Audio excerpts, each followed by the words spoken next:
జీవనాధారం, నీరే సమస్త కోటికి ప్రాణాధారం. కొన్ని ప్రాంతాలలో నీరు దొరకక కొన్ని కిలోమీటర్ల దూరం వెళ్ళి నీళ్లు తెచ్చుకొని చాలా జాగ్రత్తగా వాడుకుంటున్నారు.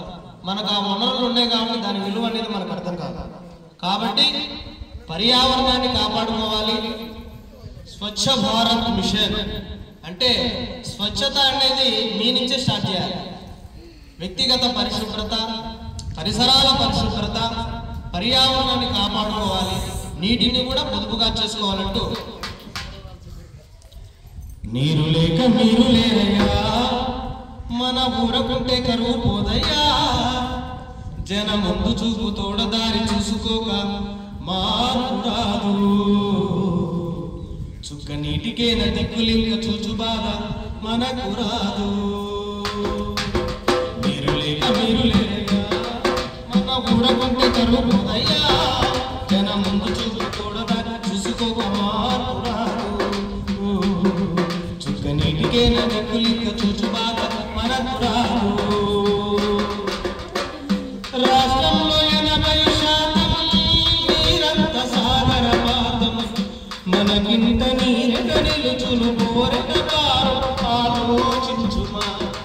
1 ఎకరాకు వరి నీరు 3 ఎకరాల మెట్టపై, 1 ఎకరాకు వరి నీరు 3 ఎకరాల మెట్టపై, మహాలక్ష్మిలా నవంచన సిరి గంగమ్మ 6 తడుల పంట పండు.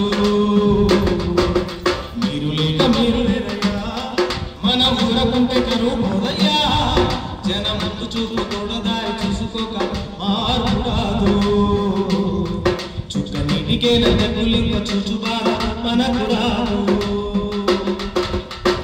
మన ఇంటి వర్షపు నీరు చెరకుండా పొదుపకు తీరు, పరికింప దాహము తీరు మీరు వినుడయా. గులకింత ఇసుకింత సమపాల పోతిని తీయ, భూగర్భ జలమట్టాలే పెరుగును నిజము వెలుగును జగమంత.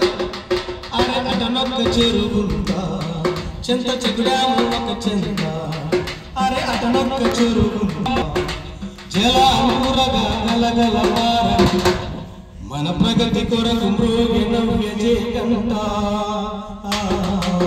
మీరు లేక మీరు లేరయ్యా, మన ఊరకుంటే కరువు పోదయ్యా, జన ముందు చూపు తోడ దారి చూసుకోక మార్పు రాదు, చుక్క నీటికే నది కులింగ చూచుదా మనకు రాదు.